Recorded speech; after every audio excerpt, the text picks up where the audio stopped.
नमस्कार दोस्तों, आपका हमारे यूट्यूब चैनल तहसील प्रशासन में स्वागत है। जैसा कि मेरे पिछले वीडियो में एक भाई ने अपनी ज़मीन पर उसके चाचा द्वारा जबरन कब्जा करके उसे हिस्सा न देने का सवाल किया था, तो आज हम इसी विषय पर चर्चा करेंगे कि यदि आपकी पुश्तैनी की खेती की ज़मीन है और उस पर आपके भाई, चाचा या अन्य रिश्तेदार के साथ हिस्सा साझा है, तो अक्सर बंटवारे को लेकर विवाद होता है। आज के वीडियो में हम बात करेंगे उत्तर प्रदेश राजस्व संहिता 2006 की धारा 116 के बारे में। यह धारा आपके हक की ज़मीन को कानूनी रूप से अलग करने का सबसे बड़ा माध्यम है। आज जानेंगे कि यह क्या है, इसकी प्रक्रिया क्या है और आम आदमी को इससे क्या फ़ायदा मिलता है। तो पहला सवाल है, धारा 116 क्या है? तो समझते हैं धारा 116 क्या है। तो सरल शब्दों में कहें तो धारा 116 बंटवारे पार्टीशन का कानून है। जब एक ही खतौनी लैंड रिकॉर्ड्स में कई लोगों के नाम दर्ज होते हैं तो उन्हें सह खातेदार या को शेयरर के नाम से जाना जाता है या कहा जाता है। अगर आप चाहते हैं कि आपका हिस्सा को शेयरर से अलग हो जाए, आपकी अपनी अलग खतौनी बन जाए और आपको पता हो कि ज़मीन की सीमा बाउंड्रीज कहाँ तक है, तो आपको इसी धारा के तहत मुकदमा दर्ज करना अनिवार्य होता है। कौन कर सकता है बंटवारा? दूसरा सवाल है, ये बंटवारा कौन कर सकता है, उस मतलब इस धारा के अंतर्गत इसका लाभ कौन ले सकता है, ये सवाल है पहले सबसे पहले खड़ा होता है। तो धारा 116 के तहत कोई भी सह खातेदार, चाहे वो पुरुष हो या महिला, अदालत में आवेदन कर सकता है। इसके लिए जरूरी नहीं कि सभी हिस्सेदार सहमत हो। अगर एक भी हिस्सेदार अपना हिस्सा अलग करना चाहता है तो वह यह कदम उठा सकता है। अब समझते हैं इसकी प्रक्रिया स्टेप बाय स्टेप क्या है।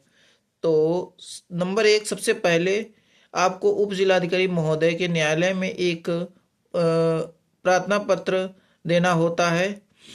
नंबर दो, आपको प्रार्थना पत्र में आप ग्राम पंचायत और बाकी सभी अपने सह खातेदारों को पक्षकार पार्टीज बनाना जरूरी है। फिर नेक्स्ट पॉइंट, तीसरा नंबर, इस न्यायालय आपके प्रार्थना पत्र को कंसीडर करेगा, स्वीकार करेगा और उसमें प्रारंभिक डिक्री तय करता है। फिर नेक्स्ट पॉइंट नंबर 3, कुर्रा फाट।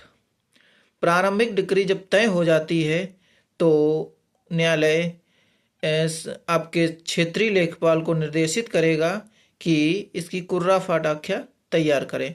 तो फिर आपके क्षेत्रीय लेखपाल जो होंगे तो मौके पर जाएंगे, आपके खेतों में देखेंगे, मौका मुआयना करेंगे, पैमाइश करेंगे और देख कि इसका किधर कब्जा है ये देखेंगे और उसका एक नक्शा तैयार करेंगे। इसकी एक पत्रावली तैयार करके अपनी रिपोर्ट के साथ न्यायालय को प्रस्तुत करेंगे। अंतिम डिक्री, लेखपाल द्वारा तैयार कुर्राफाट आख्या के अनुसार पर मोहर लगने के बाद न्यायालय अंतिम आदेश देता है और आपकी अलग खतौनी बन जाती है। अब नेक्स्ट सवाल आता है, आम आदमी को क्या फ़ायदा मिलता है? तो आप समझते हैं सबसे ज़रूरी बात, इसका फ़ायदा क्या है। नंबर एक, क्या फ़ायदा है? विवाद ख़त्म हो जाता है। विवाद कैसे ख़त्म हो जाता है? जब ज़मीन की मेड़ तय हो जाती है तो भाइयों या पड़ोसियों के बीच झगड़े ख़त्म हो जाते हैं। नंबर दो, लोन लेने में आसानी। अगर ज़मीन नाम अलग दर्ज है तो आप उस पर आसानी से लोन या केसीसी ले सकते हैं। एंड तीसरा पॉइंट, ज़मीन बेचना आसान हो जाता है।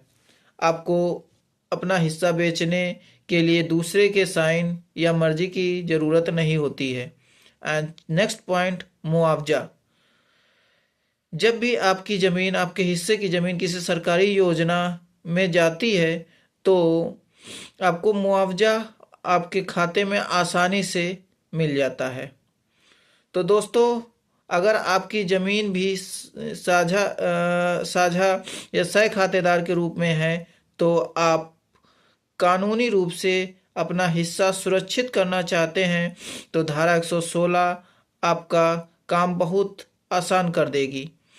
अगर यह वीडियो आपको मददगार लगा हो तो इसे लाइक करें और उन लोगों के साथ शेयर करें जिनका ज़मीन का मामला फंसा हुआ है, और चैनल को सब्सक्राइब करना ना भूलें। और हाँ, कमेंट बॉक्स में अपनी राय दें और अपने सवाल करें कि अगला वीडियो मैं किस विषय पर बनाऊं जो आपकी मदद हो सके।